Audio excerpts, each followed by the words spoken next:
Today, I want to read to you from 2 Kings chapter 2, verse 9, and talk to you about a double portion. Here we go, 2 Kings chapter 2, verse 9. And so it was when they had crossed over that Elijah had said to Elisha, "Ask, what may I do for you before I am taken away from you?" Elisha said, "Please let a double portion of your spirit be upon me." At this point in 2 Kings, the time soon approached when the older prophet Elijah would be taken to heaven and leave the younger prophet Elisha behind. Before he left, Elijah tested Elisha in a few different ways, and then he asked this amazing question. He said, "Ask, what may I do for you before I am taken away from you?" This was an open invitation for Elisha to ask for whatever he wanted. It was like the invitation that God gave to Solomon in 1 Kings chapter 3. It was like the invitation that Jesus gave to all who seek him in Matthew chapter 7.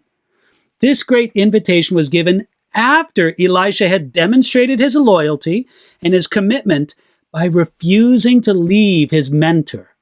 That dedicated, seeking God's best attitude of Elisha was about to be rewarded. Well, what did Elisha ask for? Elisha said this, "Please let a double portion of your spirit be upon me." Elisha asked for a big thing, a double portion of the mighty spirit of Elijah. Elisha saw how greatly the Spirit of God worked through Elijah, and he wanted the same for himself.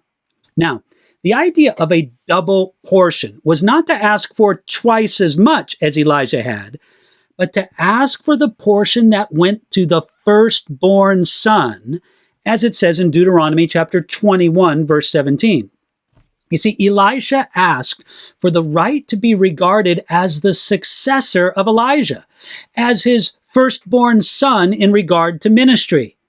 Yet Elisha had already been designated as Elijah's successor. That's in 1 Kings chapter 19. This was a request for the spiritual power to fulfill the calling that he had already received. It's worthwhile to consider if this was generally a good or a bad thing. Normally, we don't think of one person inheriting the ministry of another person. The relation between Elijah and Elisha and God's apparent blessing on both of their ministries shows that at least sometimes God intends one person to inherit the ministry of another person. More than anything, consider this. Elisha could have asked for anything, but he asked for this.